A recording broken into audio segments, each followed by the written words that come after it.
Hello my dear student, আশা করি তোমরা সবাই ভালো আছো। Good evening everyone. তোমরা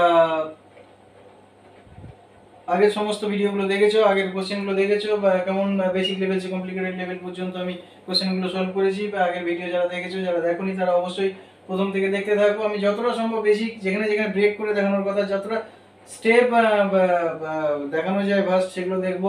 অবশ্যই বেস্ট ট্রিক ইউজ করে করবো। বেসিক যে ফান্ডামেন্টাল ল অফ ইংলিশে যেগুলো আছে সেগুলোকে ইউজ করব। তোমরা অবশ্যই শেষ পর্যন্ত দেখতে থাকো। আর ভালো লাগলে অবশ্যই কমেন্ট, লাইক কমেন্ট, শেয়ার এগুলো করতে থাকবে। আর মাই নেম ইজ শান্তনু পান্ডা। তোমরা দেখছো ASP edu point YouTube channel. My मेरे हिसाब से ये तो one of the India's one of the best tutorial platform तुम लोगों के लिए, जिन लोगों का कम्युनिकेशन उतना अच्छा नहीं है, जिन लोगों का इकोनॉमिकल फिनेंशियल सपोर्ट इतना नहीं है, उन लोगों के लिए तो अच्छा प्लेटफॉर्म है हो सकता। तुम लोग ठीक से देखिएगा, कोशिश कीजिएगा, ट्राई करते रहिएगा मेरे साथ।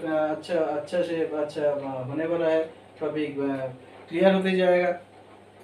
যারা যারা দেখছো তাদের এই যে টপিক আরও ক্লিয়ার হবে যত আমার সঙ্গে থাকবে, শেষ পর্যন্ত থাকো। প্রত্যেকটা টপিকের আমি বেসিক জায়গাগুলোকে আমার কাজই হচ্ছে কনসেপ্ট বিল্ড করা, কনসেপ্টগুলোকে ক্লিয়ার করা। এটা প্রথম টার্গেট আমার। সেকেন্ড টার্গেট তোমাদের বেসিক জায়গাগুলো ক্লিয়ার করে আপ টু টপ লেভেল পর্যন্ত বা যাওয়ার, যে কোনো সাবজেক্ট যে কোনো টপিকের বেসিক যে কনসেপ্ট সেটাকে ক্লিয়ার করাটাই main target. Basic concept clear হলে আমার মনে হয় বেসিক কনসেপ্টটা যদি ক্লিয়ার থাকে তাহলে বাকি যে কোনো টপিক প্রবলেম হওয়ার কথা না। ঠিক আছে, এর সঙ্গে সঙ্গে আমরা দেখতে থাকি পরের টপিক। পরের যে কোশ্চেন আছে স্ক্রিনে তোমরা দেখতেই পাচ্ছ।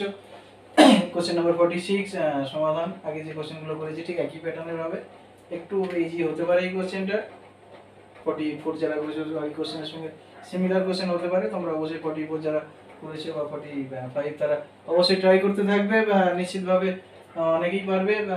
যাদের মনে হচ্ছে যে কিছু জায়গায় আটকে যেতে পারে তারা অবশ্যই আমার সঙ্গে দেখতে থাকো, কোনো প্রবলেম নেই, দেখতে থাকো। আর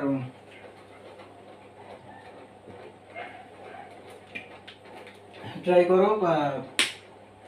যাদের যাদের হয়ে যাচ্ছে তারা ট্রাই করতে থাকো, আর যাদের হবে না তারা দেখতে থাকো। অবশ্যই যাদের মনে হচ্ছে তারা পারবে তারা এটা ভিডিওটাকে পজ করে 2 মিনিট পজ করে দিয়ে তোমরা ট্রাই করো। যদি হয়ে যায় ভালো, আর না হলে দেখতে থাকো। Next question. এখানে কি দেওয়া আছে? 5 to the power x plus 3 to the power y equal two 14। এটা আমি ইকুয়েশন নাম্বার যদি 1 করে দিই। Next question again 5 to the power x minus 1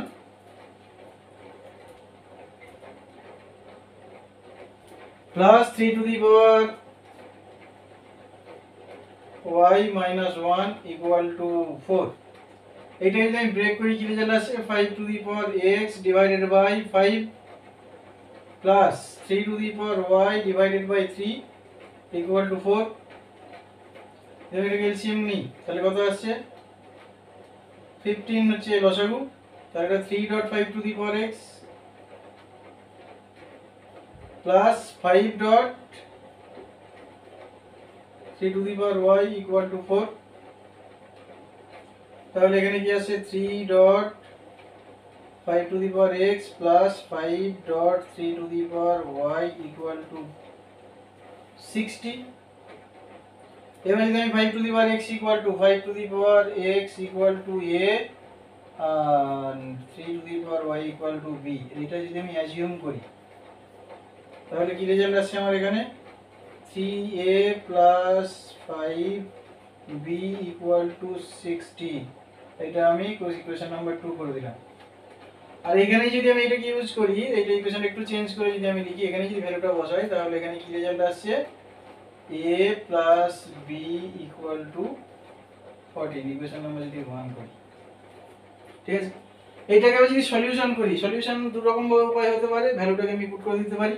তাহলে একটা কাজ করি, এখান থেকে আমি ভ্যালুটাকে বসিয়ে ডাইরেক্ট ভ্যালু পুট করে putting the one putting the value, আমি যদি ডাইরেক্ট এখানে one putting the value of a or b in equation 2, we can easily step forward we can forward the question in next step. তো এখানে আমি দেখছি b value যদি আমি এখানে পুট করি তাহলে b equal to 14 minus a, definitely এই ভ্যালুটাকে যদি আমি এখানে ইকুয়েশন 1 এ পুট করি তাহলে এখানে আমার কি রেজাল্ট আসছে দেখে নাও, 3a প্লাস 5, এখানে কত আসছে 14 মাইনাস a ইকুয়াল টু 60। তাহলে 3a plus 14 into 5 70 minus 5a equal to 60। তাহলে আমার এখানে রেজাল্ট কি আসছে দেখে নাও, রেজাল্ট কি আসছে 3a minus 5a minus 2a equal to 60 minus 70, minus 2a equal to minus 10। therefore a equal to কি আছে, যদি ক্যান্সেল করি কত আছে 5, তাহলে a equal to 5।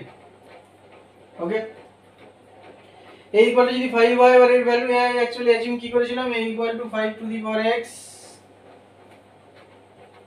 then 5 to the power x equal to 5, therefore x equal to 1।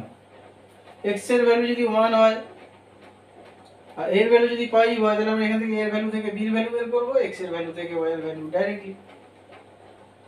ওকে, তাহলে আমরা x এর ভ্যালুটা এখান থেকে বের করে নিলাম। এবার আমি যদি এর ভ্যালুটা b বসাই, ঠিক আছে, এই ইকুয়েশনে যদি আবার পুট করি এই ইকুয়েশন, তাহলে এখানে আমার কি আসছে b এর ভ্যালু, therefore b এর ভ্যালু কত আসছে, b এর value 14 minus 5 which is equal to 9, therefore b equal to কত দেওয়া আছে 3 to the power y, then 3 to the power y equal to 9, 9 মানে এটা হচ্ছে ডাইরেক্টলি লিখতে পারো 3 square, therefore y equal to 2, therefore the required solution কি আছে, x equal to 1, y equal to 2, this is the required integration।